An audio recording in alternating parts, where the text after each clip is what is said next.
मैं हूं सलमान रशीद और ये है एक मुसाफिर की दुनिया।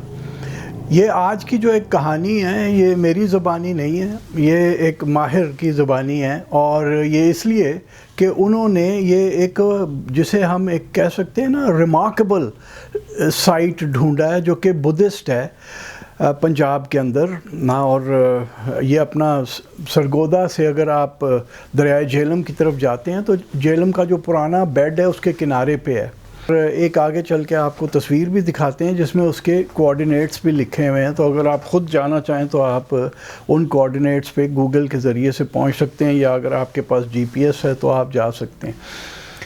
तो ये जो साइट है, वैसे तो पंजाब में बहुत सारे हैं बुद्धिस्ट साइट्स लेकिन ये जो हम साइट जिसको अभी हम आपको दिखाने जा रहे हैं और जिसके बारे में जो वहाँ पे चंद चीज़ें मिली हैं उनकी आपको उनसे आपकी आशनाई कराते हैं, तो वो जो है उसमें जो एक बुद्धिस्ट नैरेटिव हुआ करता था ना स्कल्पचर के अंदर, कि वो पूरी एक दास्तान सुनाई जाती थी बुद्धा की ज़िंदगी के बारे में या किसी भी वाक़े के बारे में।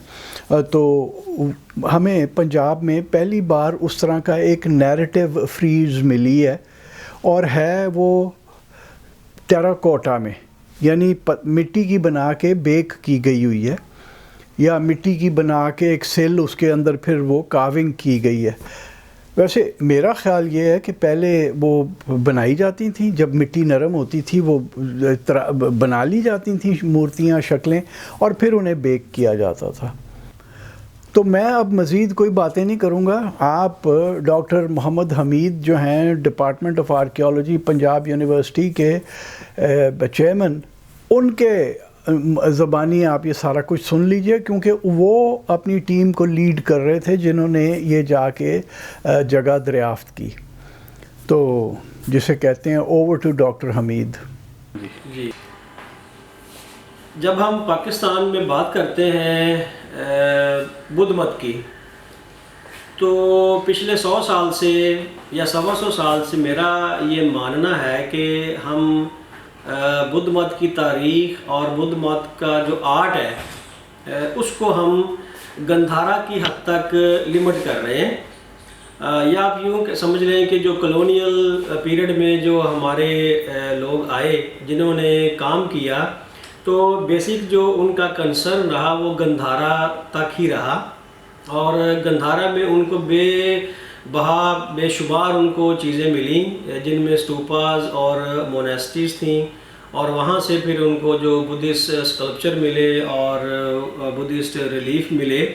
तो इनकी तादाद इतनी ज़्यादा थी कि उन्होंने उनको किसी और इलाके के बारे में जानने या वहाँ पर जाकर बुद्ध मत के जो आसार हैं उनको तलाश करने की जो एक लगन होती है, शायद वो उस अंदाज से पैदा नहीं हो पाई, उनको सोचने नहीं दिया। पिछले कुछ सालों से मेरी जो दिलचस्पी है वो बुद्धिज़्म में है और बुद्धिस्ट आर्ट में है, बुद्धिस्ट आर्ट हिस्ट्री में है। मेरी अपनी पीएचडी भी चूँकि जर्मनी से है, और वहाँ पर भी उसका जो मेन टॉपिक था वो बुद्धिस्ट आर्ट ही रहा है। लिहाजा जब मैं पंजाब यूनिवर्सिटी में वापस आया तो मेरे जहन में ये ख्याल आया कि हम जब बुद्ध मत के आसार ढूंढते हैं तो हम उसको केपी की हद तक क्यों लिमिट करते हैं। दूसरी तरफ हमें सारी मिलती हैं चीज़ें जिसमें इंस्क्रिप्शंस भी हैं, जिसमें कॉइन्स भी हैं, और अगर हम कुशान एम्पायर के एक्सटेंट की बात करें तो मौजूदा पंजाब का इलाका भी तो उसमें शामिल था। तो अगर हम बुद्ध मत की बात कर रहे हैं और पंजाब को निकाल रहे हैं, तो मेरा ख्याल है कि फिर हम शायद अधूरी तारीख पढ़ रहे हैं या पढ़ा रहे हैं। मेरी रिसर्च और या मेरी राय के मुताबिक बुद्धिज़्म अगर नेपाल में आप कह लें कि उसकी बर्थ होती है और इंडिया के इलाके में उसका बचपन गुजरता है, उसके बाद जो उसकी नेक्स्ट होमलैंड है वो हमारा मौजूदा पाकिस्तान का इलाका है। अब आप ये समझें कि जब बुद्ध मत इंडिया से चलता है तो अगर आप जोग्राफिया को जहन में लाएं तो क्या KPK डायरेक्ट वहाँ से इंडिया से मिल जाता है? ऐसा नहीं है, ज़मीनी रास्ता है, और वो ज़मीनी रास्ता जो है वो पंजाब के इलाके से होकर जाता है। तो इस एतबार से जो बुद्ध मत का पहला इंटरेक्शन होता है मौजूदा पाकिस्तान में अगर किसी इलाके के साथ, तो मेरा मानना है कि वो पंजाब से हुआ, और पंजाब से होता हुआ फिर ये जो मज़हब है ये गंधारा तक पहुंच गया, और गंधारा से फिर आप अगर हम ग्रेटर गंधारा की बात करें तो फिर हम अफ़गानिस्तान का इलाका भी शामिल करते हैं, और फिर वहाँ से होता हुआ ये चीन के रास्ते फिर ईस्ट एशिया में भी चला जाता है। तो समझने की बात ये है कि बुद्ध मत का जो एक आप कह लें गोल्डन पीरियड है वो पाकिस्तान में गुजरा है। सिदम ज़रीफ़ी कह लें या कम इल्मी कह लें, या अगर काम हुआ है तो वो सामने नहीं आया। पंजाब के इलाके में जो बुद्ध मत के आसार हैं उनको शायद उस अंदाज से एक्सप्लोर करने नहीं दिया गया या नहीं किए गए। मैं समझता हूँ कि पंजाब में दो सब्जेक्ट ऑलरेडी बड़े स्ट्रॉन्ग चल रहे थे। एक था इंडस वैली सिविलाइजेशन, बहुत सारे एक्सपर्ट हैं हमारे जो कि इंडस वैली में उन्होंने बहुत ही नुमाया काम किया है, इंटरनेशनल लेवल पे काम किया है। और दूसरा जो फील्ड है वो इस्लामिक आर्ट और आर्किटेक्चर का है, जिसको हम मुगलिया दौर तक ले आते हैं। ये दो फील्ड ऐसे थे जिसमें कि एक्सीलेंस, मैं समझूंगा कि पाकिस्तानी जो स्कॉलर हैं उन्होंने एक्सीलेंस जो है वो एक्सीलेंस की हद तक काम किया है, लेकिन कहीं ना कहीं कुछ ऐसा टाइम पीरियड है जो कि ओवरशैडो हो गया। और मैं समझता हूँ कि वो जो पीरियड ओवरशैडो हुआ वो बुद्ध मत का दौर था। बुद्ध मत का वो गोल्डन पीरियड था जो कि पंजाब में भी नशोनुमा पा रहा था। अच्छा, अब यहाँ एक चीज़ बड़ी समझने वाली है कि जब हम पंजाब की बात करते हैं तो सिर्फ ये ना समझें कि पंजाब का सिर्फ ये मैदानी इलाका ही है जो 5 दरियाओं की सरजमीन अभी हमारे पास है, ऐसा नहीं है। पंजाब में आपको साल्ट रेंज भी मिलती है और पंजाब में आपको सोन वैली भी मिलती है।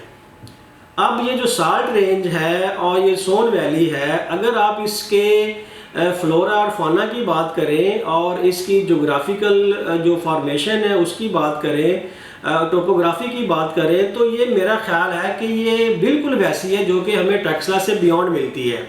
आबो हवा भी वैसी ही है, मटेरियल भी वैसा ही है, माउंटेन भी वैसी ही हैं, नदियां हैं, दरिया है, झीलें हैं, सब कुछ वही है। तो ऐसा क्या हुआ कि जो बुद्धिस्ट लोग आए उन्होंने साल्ट रेंज में कोई स्तूपा नहीं बनाया, उन्होंने सोन वैली में कोई स्तूपा नहीं बनाया या मोनेस्ट्री नहीं बनाई, और सीधा वो आगे जाके हमें टेक्सला या उसके बियॉन्ड मिलते हैं जाके। मेरा मानना है कि ऐसा नहीं है, चूँकि पंजाब में बुद्धिज़्म पहले एंटर हुआ और उसको यहाँ पर अपने पाँव जमाने में कुछ टाइम लगा, और उस अंदाज से नहीं वो ये चीज़ें बना पाए या उतनी तादाद में नहीं बनी जितनी के बाद में जाके वहाँ पर हमें गंधारा में मिलती है। वो भी आप ये समझ लें कि आप उसको डिवाइड कर लें कि किस वक्त ही यहाँ पे आता है बुद्ध मत, और जब ये फलता फूलता है तो उस वक्त कनिष्क का दौर है। कनिष्क ने ज़ाहिर इसको अपना सरकारी मज़हब डिक्लेयर कर दिया और फिर उसने वहाँ पर वो चीज़ें बनाना शुरू कर दी। लेकिन मेरा ख्याल ये है कि यहाँ पर भी बनती रहीं और यहाँ पर भी लोगों ने चीज़ें बनाई।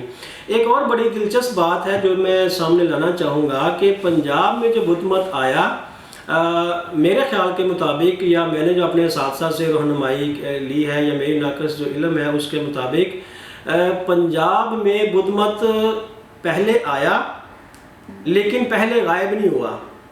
अगर हम हिस्टोरिकली देखें या आर्कियोलॉजिकली देखें, इस नज़र से देखें कि किस इलाके से बुद्धिज़्म कब गायब हुआ, तो मेरा ये मानना है कि गंधारा के इलाके में बुद्ध मत पहले गायब हो गया, लेकिन पंजाब के इलाके में इसने सस्टेन किया और बहुत अरसे तक यहाँ पर मौजूद रहा, जिसकी मिसाल हमें ये मिलती है कि खोड़ा के इलाके से एक इंस्क्रिप्शन मिली जो कि 6th सेंचुरी के राउंड अबाउट है। उसमें ये लिखा गया है कि यहाँ पर बुद्धिस्ट मोनेस्ट्री जो थी वो कायम की गई। सो दैट शोज़ कि यहाँ पर वो पंजाब के इलाके में बहुत देर तक रहा है। फिर मैंने इस सारे पस मंज़र को सामने लाते हुए कोशिश की कि मैं पंजाब में जो बुद्ध मत की तारीख़ के जो आसार हैं या जो उनके आर्कियोलॉजिकल रिमेन हैं उनको ढूंढूं। इस सिलसिले में मेरी पहली रहनुमाई जो मुझे मिली वो मेरे मेंटोर हैं डॉक्टर सैफुर रहमान डार साहब। उनके भी 2 आर्टिकल हैं जिसमें उन्होंने बुद्ध मत की जो ईस्टर्न जो आप कह लें बाउंड्री है उसको एक्सटेंड किया और उसको जेहलम और चनाब के किनारे तक लेके आए। उसमें उन्होंने बताया है कि यहाँ पर हमको अगर मोनेस्ट्रीज नहीं मिलती लेकिन बुद्धिस्ट स्कल्पचर जो है वो लाजमी मिल रहे हैं और वो रिकॉर्ड भी हो रहे हैं। फिर सोन वैली का भी जिक्र आता है और पंजाब आर्कियोलॉजी या department of archaeology and museums को बताया गया कि जब कभी सोन वैली में मिलिट्री का कोई काम हो रहा था तो उनको कुछ आसार नज़र आए तो उन्होंने जो हमारा फेडरल डिपार्टमेंट ऑफ आर्कियोलॉजी है यहाँ पर एक्सपर्ट्स को बुलाया। तो फिर उन्होंने वहाँ पर जाके देखा तो उन्हें लगा कि यहाँ पर एक बुद्धिस्ट मोनेस्ट्री के आसार हैं। ये जो इब्तदाई जो रिपोर्टें हैं हमारे पंजाब आर्कियोलॉजी की उसमें लिखा हुआ है या पाकिस्तान आर्कियोलॉजी की जो है उसमें लिखा हुआ है कि उनको वहाँ पर वो शवाहिद मिले। इसके बाद अगर हम देखें तो हमें जो शवाहिद हैं वो मिलते हैं मौजूदा जो हमारा मियाँ वाली है वहाँ पर जो दरिया सिंध का किनारा है वहाँ पर एक स्टूपा हुआ करता था जो कि बाद में सैलाब की नज़र हो गया। लेकिन वहाँ पर एक साइट है रोखड़ी से बाकायदा जॉन मार्शल को वहाँ से मिले बुद्धा के स्टुको के स्कल्पचर मिले जो आज भी लाहौर म्यूज़ियम में पड़े हुए हैं। फिर जो अगला ब्रेक थ्रू हमें मिलता है 2021 में पंजाब आर्कियोलॉजी डिपार्टमेंट है उन्होंने डिसाइड किया कि वो खुदाई करेंगे डेरा गाजी खां में एक साइट है जिसका नाम है दिल्लू राय बाउंड। लकीली मुझे भी मौका मिला वहाँ पर कुछ वर्क करने का। तो वहाँ पर जब एक्सकर्शन मुकम्मल हुई तो वहाँ पर जो एविडेंस मिले उसमें बहुत हद तक मुमासलत थी। बुद्धिस्ट जो स्कल्पचर्स हैं उनमें वही मटेरियल इस्तेमाल हुआ जो कि गंधारा से हुआ है और उनमें उनको एक डिप्टिश टाइप श्राइन मिली। असल में ये डिप्टिश श्राइन वो होती हैं जो कि बुद्धिस्ट लोग पहना करते थे अपने गले में जब वो एक जगह से दूसरी जगह सफ़र कर रहे हैं, या मिशनरी हो सकते हैं, प्रीचर्स हो सकते हैं, ट्रैवलर्स हो सकते हैं या ट्रेडर्स हो सकते हैं। तो मेरा थीसिस जो है वो इसी पे है कि जब हम बुद्ध मत के दौर की बात कर रहे हैं और ये एक रिलीजन था जो कि पूरी राया का रिलीजन था, तो वो लोग क्या करते थे जिनके पास एक्सेस नहीं होती थी स्टूपास तक जाने की या मोनेस्ट्री तक जाने की। तो मेरा ये एक मैंने रिसर्च की है जिसमें मैंने ये साबित करने की कोशिश की है कि वो लोग जिनकी एक्सेस नहीं हुआ करती थी तो वो अपने गले में या अपनी जेब में वो चीज़ें रखते थे जिस पे कि बुद्धा की लाइफ स्टोरी डिपिक्ट हुई है। और ये वैसे ही है जैसे आज हम में कोई तावीज़ पहन लेता है या हमारे पास जेब में कोई चीज़ होती है जो कि ये भी हम कहते हैं कि ये बुरी बलाओं से हमें महफूज रखती है। तो वो उन चीज़ों को रखते थे और जहाँ पर उनको टाइम मिलता था वो उनको खोलते थे। बड़ी छोटी सी है, 4, 5 या 6 इंच की होती हैं और उसके 2 आप कह लें कि सफ़े होते हैं जैसे, और आप उसको ओपन भी कर सकते हैं, क्लोज भी कर। तो ये डिप्टिश टाइप श्राइन्स होती हैं। जब इसको खोलते हैं तो बुद्धा की लाइफ स्टोरी अंदर डिपिक्ट की हुई है, बड़ी उम्दा तरीके से वो करते थे। तो ये वाली जो चीज़ है ये हमें मिली वहाँ पर। हसन साहब हैं, उन्होंने एक्सकर्शन की तो उनको वहाँ पर वो चीज़ मिली। फिर मैंने उस पर आर्टिकल भी लिखा और वो फिर जनवरी में पब्लिश हुआ है। और अब आप अंदाज़ा करें कि टेक्सला और डेरा गाजी खां या दिल्लू राय ये मेरा ख्याल है कि 700 किलोमीटर का एक एरिया बनता है। वही मटेरियल वहाँ पर भी मिल रहा है जो कि गंधारा में हुआ है। तो ये चीज़ शो करती है कि पंजाब के इलाके में भी उनके जो थे शहर मौजूद थे और कैपिटल सिटीज़ मौजूद थे। टेक्सला की तरह और भी जो चीज़ें थी वो मौजूद थी। तो उसमें डेरा जो दिल्लू राय का माउंट है, मेरा ये ख्याल है कि वो भी एक बुद्धिस्ट दौर का ही एक है। अब हमारे पास सुई विहार का स्तूपा है, वो एक वाहद साइट है जिसके ऊपर दोबारा से कोई सेटलमेंट नहीं बनी। और भावलपुर से आगे हम जाएँ 20-25 किलोमीटर तो वहाँ पर आपको मिलता है। तो ये चीज़ें शो करती हैं कि यहाँ पर बुद्ध मत मौजूद था और वो भी शायद उसी आबोताब से मौजूद था, लेकिन हम उसके शवाहद जो है वो नहीं ढूंढ पाए। कुछ साल पहले एक खबर सामने आई जिसमें ये हुआ कि झंग का जो इलाका है, झंग से पहले आप कह लें, और सरगोदा से जब झंग करते हैं तो झंग की तरफ जाते हैं, सरगोदा से झंग की तरफ जाते हुए दरियाए जेहलम का जो पुराना किनारा है उसके ऊपर बहुत पुरानी बस्तियां हैं। छोटा साहिवाल एक शहर आता है वहाँ पर, उसके करीब टिब्बा पंज पीर है। वहाँ से ये खबर आई कि वहाँ पर इलीगल डिगर ने जब खुदाई की है तो वहाँ पर उनको भोज पत्थर पे लिखे हुए मैन्युस्क्रिप्ट मिले हैं और वो शारदा लैंग्वेज में मिले। शारदा स्क्रिप्ट थी और डेफिनेटली उनकी जो लैंग्वेज है वो संस्कृत ही है, शारदा उनका स्क्रिप्ट है। अब वो कहीं गैर कानूनी तौर पर मुल्क से बाहर भी चले गए। मेरे तक खबर पहुंची तो फिर मैंने पंजाब आर्कियोलॉजी को लिखा कि चूँकि ये साइट बड़ी इम्पोर्टेंट है, जो इसके शवाहद हैं ये बता रहे हैं कि यहाँ पर बुद्धिस्ट दौर हो सकता है, तो मैंने वहाँ पर एक्सकवेशन करने की इजाज़त मांगी। सालगज एक्सकवेशन मैंने उनसे कहा कि मुझे करने दी जाए। इजाज़त जब मुझे मिली तो उसके फ़ौरन बाद कोविड आ गया तो हम उसको नहीं कर सके। लेकिन जब मैंने वहाँ पर विज़िट किया तो वहाँ पर वो पूरे का पूरा जो माउंट है वो अभी कब्रिस्तान की जो शक्ल है वो इख्तियार कर चुका है। किसी शक्ल में कब्रिस्तान मैं समझता हूँ कि महफूज भी कर रहे हैं हमारे जो टिब्बे हैं उनको, हमारी तारीख़ को।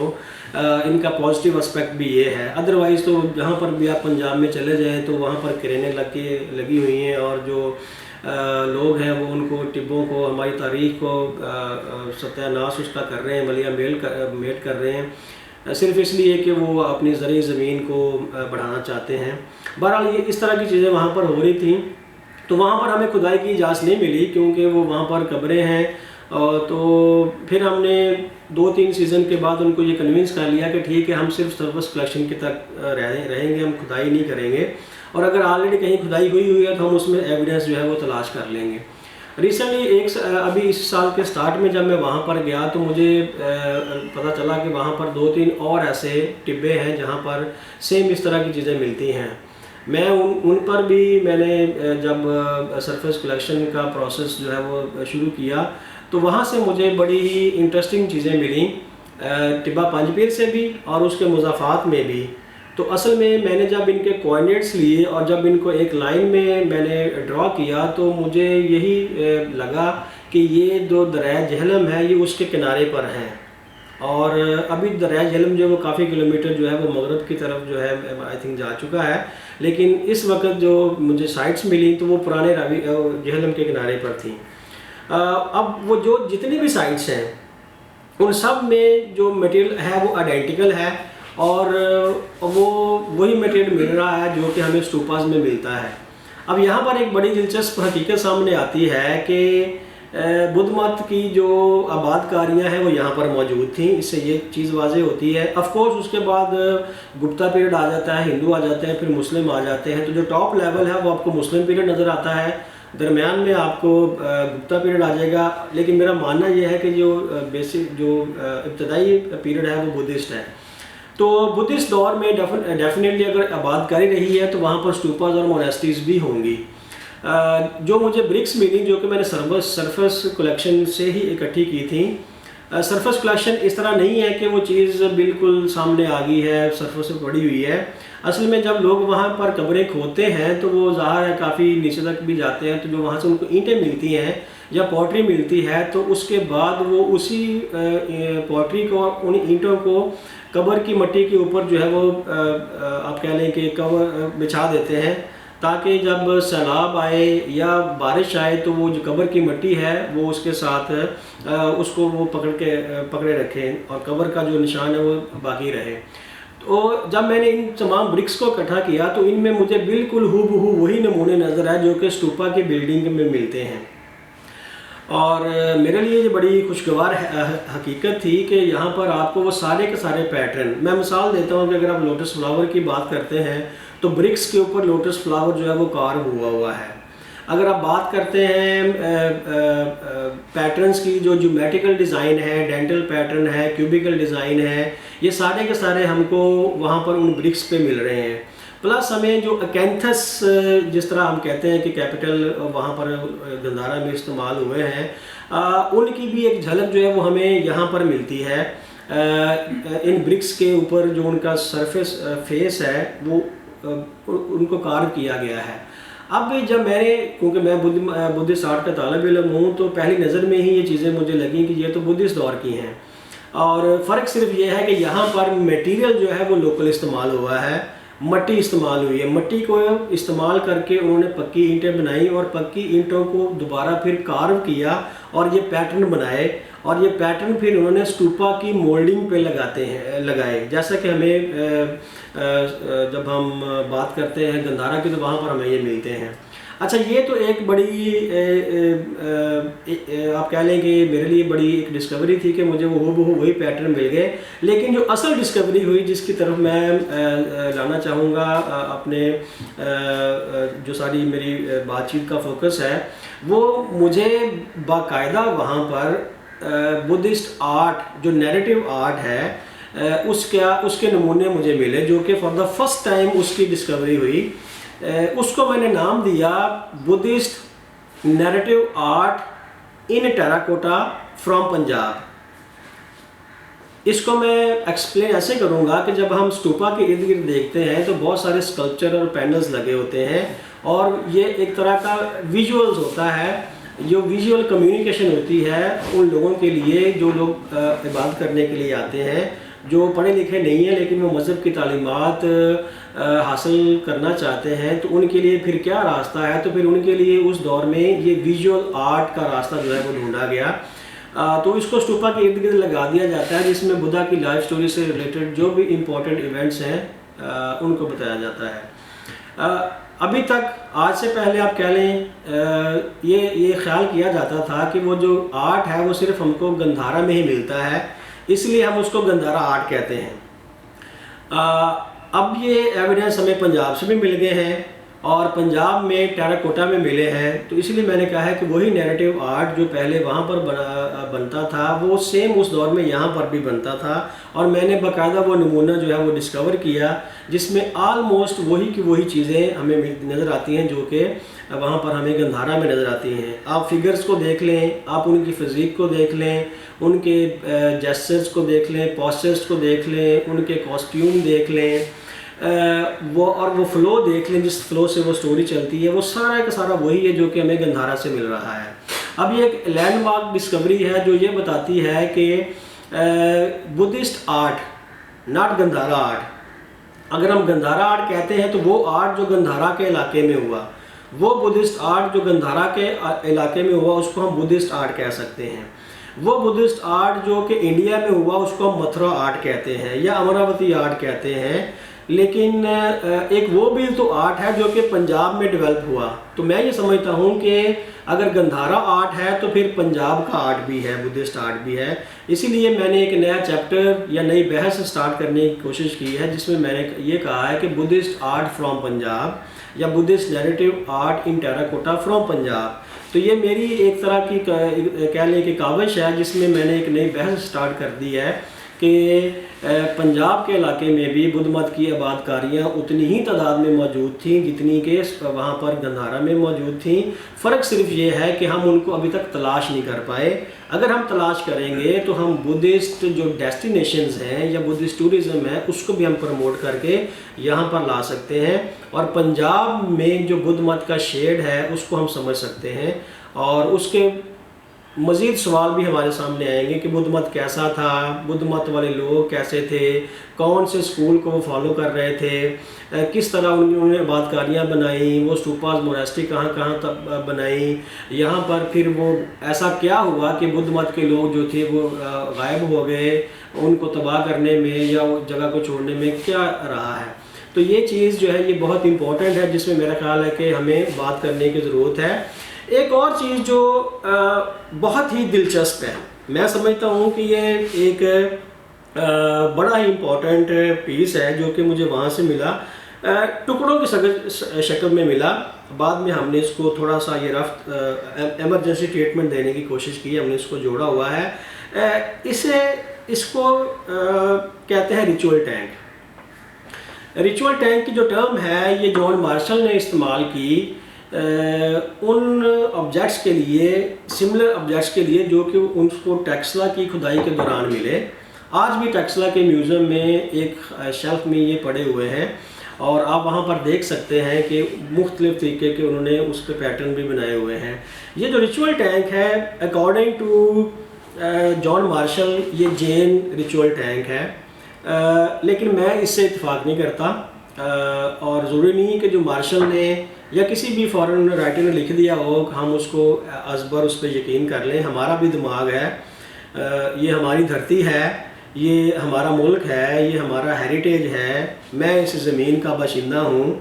मेरा ये मानना है कि मेरी अपनी तारीख़ की जो तशरीह है वो शायद मैं बहुत अच्छे तरीके से कर सकता हूँ और मुझे ये हक़ भी हासिल है कि अगर किसी ने उसकी तशरीह की है तो मैं उससे अपने डिफरेंस ऑफ ओपिनियन भी कर सकता हूँ। तो डिफरेंस ऑफ ओपिनियन की जब बात की जाए तो मेरे जहन में ये चीज़ या मेरे सामने ये चीज़ आती है कि वो इसको रिचुअल टैंक कहता है। मैंने कुछ रिसर्च जैनिज़्म पे भी की है और दुनिया के जो माने हैं दुनिया के जो एक्सपर्ट्स हैं जो जैनिज़्म के हैं, जिनमें पीटर फ्लूगल का नाम है, लंदन में स्वास में जैनिज़्म का सेंटर चलाते हैं वो। मैंने उनको ये चीज़ जब भेजी तो मैंने उनसे ये कहा कि इसको आप बताएं या मुझे ये बताएं कि रिचुअल टैंक का कोई कंसेप्ट होता है जैनिज़्म में। तो उन्होंने ये इस हकीकत से पर्दा उठाया कि पानी को मुक़द्दस तो समझा जाता है, पानी भी एक लिविंग चीज़ समझा जाता है जैनिज़्म में। तो लेकिन जहाँ तक बात रह गई है रिचुअल टैंक की, तो रिचुअल टैंक का कोई भी कंसेप्ट जैन मैथोलॉजी में एग्जिस्ट नहीं करता और जो ओपिनियन मार्शल ने दी है उस ओपिनियन को मेरा ख्याल है कि दोबारा से कंसिडर करने की ज़रूरत है।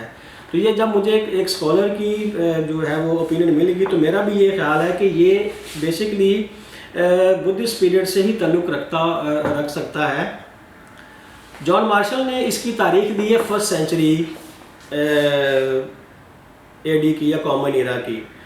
सेम ऑब्जेक्ट वहाँ पर भी टेराकोटा में बना है और यहाँ पर ज़ाहिर पंजाब में तो ये है ही मट्टी, तो वहाँ पर अगर वो उनको 1st सेंचुरी की डेट दे रहा है तो ये भी तो फिर 1st सेंचुरी का ही होगा इस अगर हम उसकी डेट को करें तो।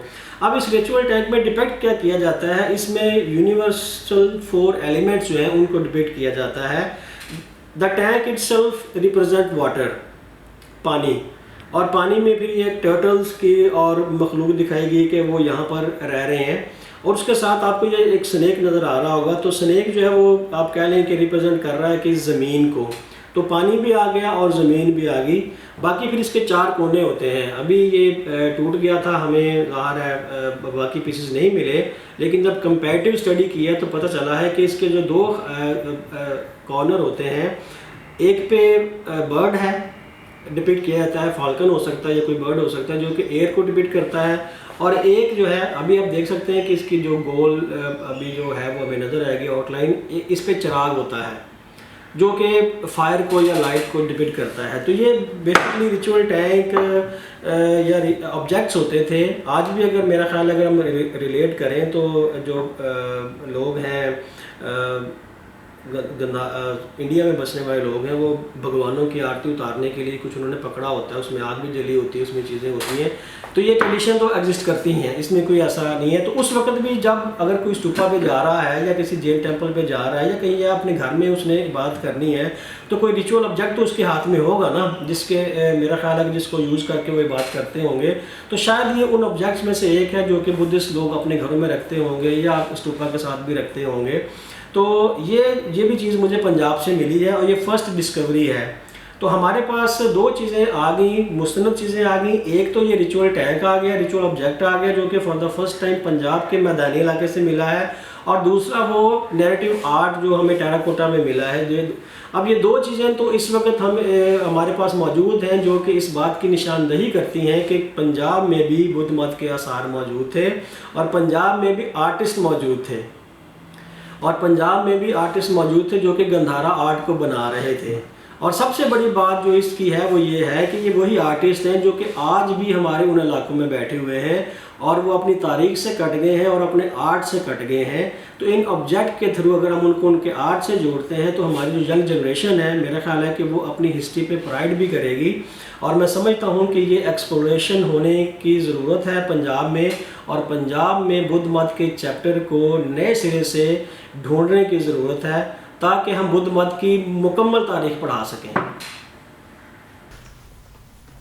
डॉक्टर मोहम्मद हमीद साहब की आपने बात सुन ली सारी, कमाल की जगह है। और अब अफसोस सिर्फ ये है कि वो चूँकि ज़ाती मलकियत बन चुकी है और एक कब्रिस्तान बन गया उसके ऊपर, तो जिस तरफ तो कब्रिस्तान है वो तो बचा हुआ है। और चूँकि हम मुसलमान लोग जो हैं कब्रों को ढाते नहीं हैं, और वो एक बार जो बन जाए तो वो सारी हयाती उधर ही रहती है वो कब्र।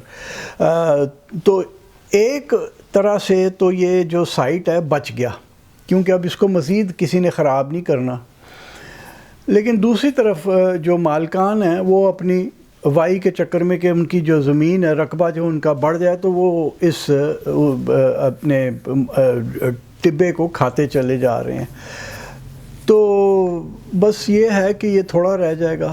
मसला हमारा यहाँ पे ये है कि महकमा आर्कियोलॉजी के पास ख़ुद तो इतने फंड्स नहीं होते कि वो एक्सकवेशंस करें, और यहाँ बहुत ज़रूरत है।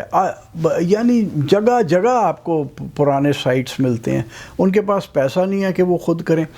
जैसे डॉक्टर हमीद ने ये पंजाब यूनिवर्सिटी से जाके वहाँ पे एक्सकवेशन की, तो इनको भी पहले महकमा जो है डिपार्टमेंट ऑफ आर्कियोलॉजी जो है उससे इजाज़त लेनी पड़ती है। ये नहीं है कि ख़ुद ब खुद चले जाएं। पूरी दुनिया में जो आर्कियोलॉजी या पेलियंटोलॉजी या ये जो डिपार्टमेंट्स हैं वो यूनिवर्सिटीज़ के वो ख़ुद करते हैं, लेकिन यहाँ पे इजाज़त लेनी पड़ती है, जिसका नतीजा ये है कि काम तकरीबन ना होने के बराबर है। और हमारी बहुत सारी जो तारीख़ है, जो हमारी पिछोकड़ का जानकारी है, वो हमसे घुमती जा रही है। अगर हमने अब भी कुछ ना तरीके अपने बदले सरकारी, तो पता नहीं हमारे पास क्या रह जाएगा, हम आगे वाली नस्लों को क्या दे के जाएंगे।